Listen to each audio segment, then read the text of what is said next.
Рынок труда сломался. Мы охуели или работодатели? Ищем специалиста без опыта работы, но с пятилетним стажем.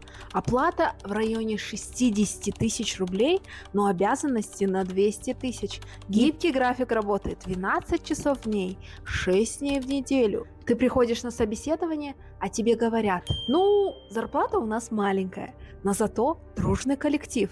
Вы же хотите профессионально расти? Значит, переработки вам не проблема?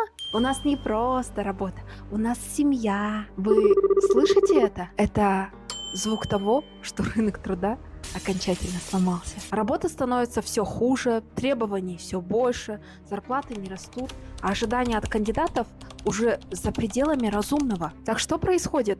Мы стали слишком изнеженными и требовательными? Или работодатели окончательно сошли с ума? Подписывайся на канал, давай разберемся вместе. Что не так с рынком труда? Рынок труда в 2025.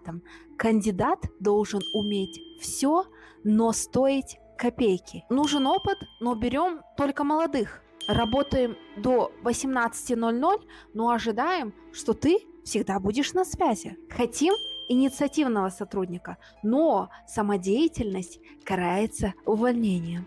Вам же это знакомо? У компании требования, будто ищут Илона Маска на полставки, но платить хотят, как за кассира в Ашане. Но почему так происходит? Есть несколько причин. Первое. Работодатели избалованы рынком. Кризисы, войны, пандемия, экономика шатается, работы меньше, людей без работы больше, а значит, компании могут диктовать свои условия. Второе. Технологии убили стабильность. В 90-х люди работали на одном месте по 20 лет. Сегодня средний срок работы 2-3 года, а у зумеров вообще 1,5 года или вовсе до обеда. Компании не хотят вкладываться в сотрудников, если они все равно скоро уйдут. Третье. Идеология «работай ради мечты». Нам с детства вбивают в голову: люби свою работу, а не деньги. Но если ты перестанешь получать зарплату, твоя работа будет тебя кормить? Какие безумные вакансии встречались вам? Пишите в комментариях. Так получается, мы тоже виноваты? Может быть, мы что-то делаем не так? Почему в Европе люди умеют отдыхать, а у нас что ты устал? Ну пойди еще поработай. Почему в США люди работу меняют каждые 2 года, а у нас сидят по 10 лет и боятся уйти? Вот что происходит. Первое, нас с детства учили держаться за работу. Родители работали на одном месте по 30 лет, и поэтому мы подсознательно боимся увольняться. Нам страшно выходить из зоны комфорта. Второе, мы боимся просить зарплату, которую заслуживаем. Знаешь, какой самый популярный ответ на вопрос «Сколько хотите за работу?» Ну, а сколько дадите? Это потому, что мы привыкли недооценивать себя, и компании этим пользуются. Чем меньше ты знаешь свою ценность, тем меньше тебе платят. Чем сильнее ты боишься увольнения, тем больше переработок тебе вкинут. Так как быть? Если вас не устраивают условия, говорите об этом. Если вам платят мало, ищите новое место, либо просите повышения. И запомните, вы не обязаны работать в токсичной компании. Ты либо строишь свою карьеру, либо ею управляют за тебя. Но все-таки почему рынок труда трещит по швам? Рынок труда меняется, и сейчас мы на его переломном моменте. Если раньше все было просто: есть работа, есть зарплата, приходи и делай, то сейчас ситуация такова: у компании требования, будто ищут супергероев. Хочешь работать, будь моложе 25, но с 10 годами опыта. Кандидаты хотят гибкости, удаленки и высокой зарплаты, но не всегда готовы соответствовать новым условиям. Давайте будем честны. Автоматизация заменяет одних работников, а на других внезапно возникает огромный дефицит. Экономика нестабильна. В одних сферах зарплаты растут, а в других людей сокращают пачками. В России официально исторический минимум безработицы 2,4%, но при этом работодатели кричат, что не могут найти сотрудников. Почему? Давайте разберемся. Дефицит кадров реальный или все-таки надуманный? Мы постоянно слышим дефицит кадров, некому работать, люди не хотят работать. Но кого не хватает на самом деле? Первое. Молодых специалистов. Работодатели хотят профи, но не готовы их обучать. Рабочих рук, строители, водители, инженеры нужны, но платить им достойно не спешат. Квалифицированных IT-специалистов. Многие уехали за границу, и теперь их просто не найти. Но здесь есть нюанс. На рынке труда много людей, которые не могут найти работу. Так почему вакансии пустуют, а люди остаются без работы? Работодатель зажрался или работник офигел? Работодатели говорят, нынешние соискатели ленивые, не хотят работать. Соискатели говорят, работодатели платят копейки, но требуют максимум. Кому верить? По информации Forbes.ru, в 2023 году в России зарплаты выросли во многих отраслях на 10, а то и 70%, а в некоторых регионах даже на 110%. Казалось бы, шикарно, но цены выросли, и по факту люди не стали зарабатывать больше. То есть проблема не в том, что зарплаты не растут, а в том, что они не догоняют реальность. Недавно обсуждали с подругой, которая всегда такая понимающая, дипломатичная, а я такая огненная, которая вечно из-за чего-то бомбит.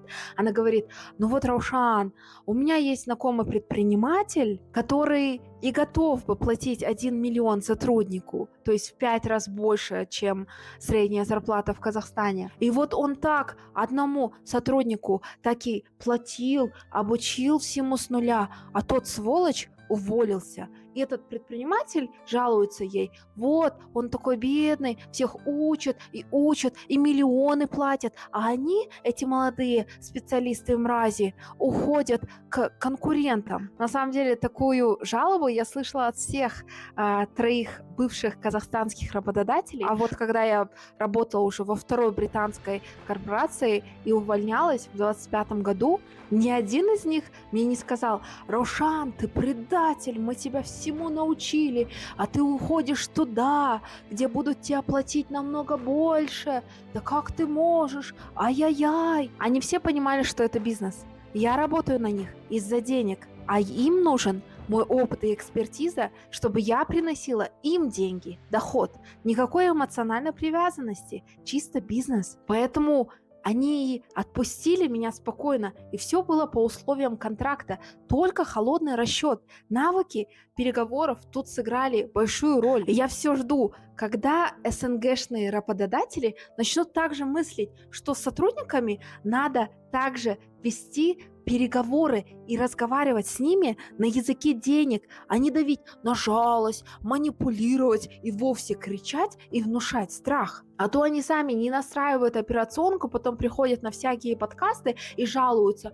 Вот соискатели охуели, не хотят работать. Мы их учим и учим, а они уходят, а теперь бизнес стоит. Просто для каждой позиции прописать ясные требования и требовать их у сотрудника, а не взваливать на них обязанности за 3. Все по контракту.